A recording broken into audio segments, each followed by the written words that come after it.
Hi again guys, and welcome to episode 35 of D.A.R.C, or Does Anyone Really Care?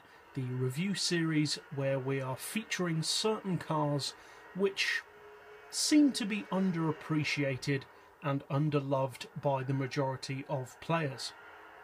Now in this episode, this may seem kind of a strange car to be featuring. We do sometimes feature cars in this series which some people do use, some cars which are less obscure.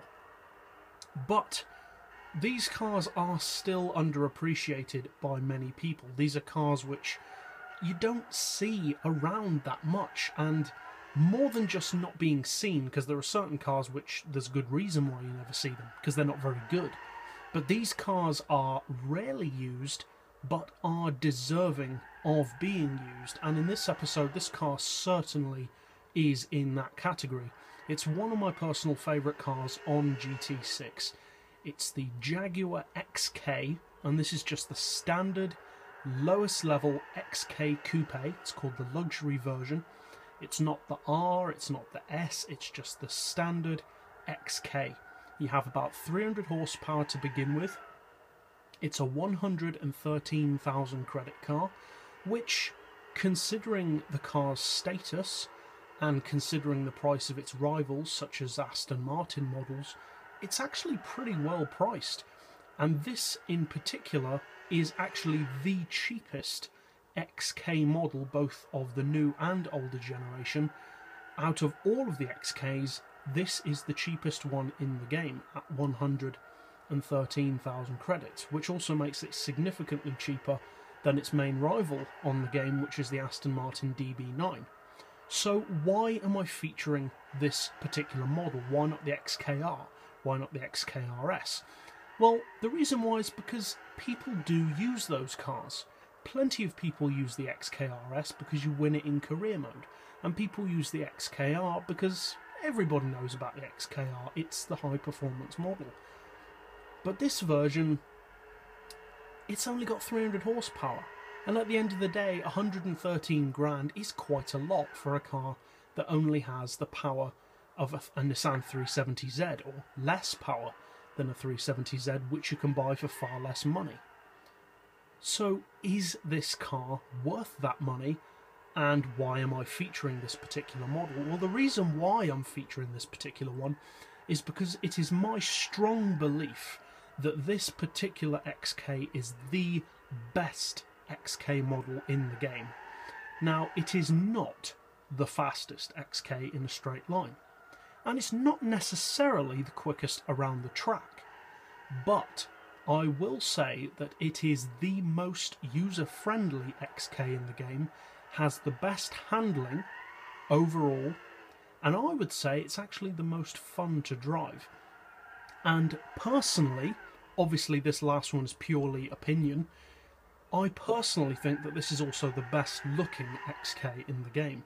But I can understand completely if people may not agree with that, because obviously that's completely down to personal preference. I just don't like the wings and bonnet intakes and all that nonsense that the higher grade models have. I like this one for its pure, simple class. But that's just me. So what does this car have to offer fully tuned? Well, fully tuned, it sits at 589 pp, which is reasonably high, or so you would think, until you realise what its power is fully tuned. Fully tuned, this car is putting out 750 brake horsepower. Now, this particular one that you can see here is not running that power. I'm actually running 688 because I'm running the stock exhausts, and the reason why is because I prefer the look and sound of the stock exhausts. But if I was using it for racing, I would of course be using the racing exhausts. So 750 horses, and with the full weight loss package, it weighs 1,353 kilos, which is heavier than many of the cars that we've featured in this series. But you still have to remember, and this is something that you don't really realise from Gran Turismo 6, but the XK is not a small car. This Jaguar is a very large car, and you can't fully appreciate that unless you've actually stood next to one in real life. It is a big car. It's very long, very wide, and very heavy. So weighing 1,353 kilos with the full weight loss package is actually very respectable.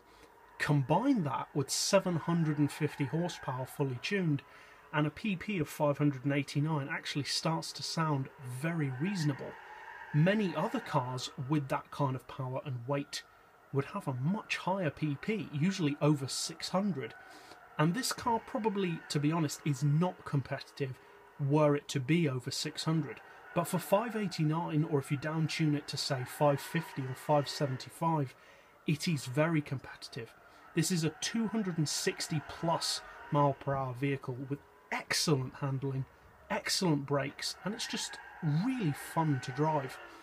So overall, if you haven't tried this particular XK, I would definitely recommend that you do so, because it is very, very fun. And that's it for this episode. So as always, thanks for watching.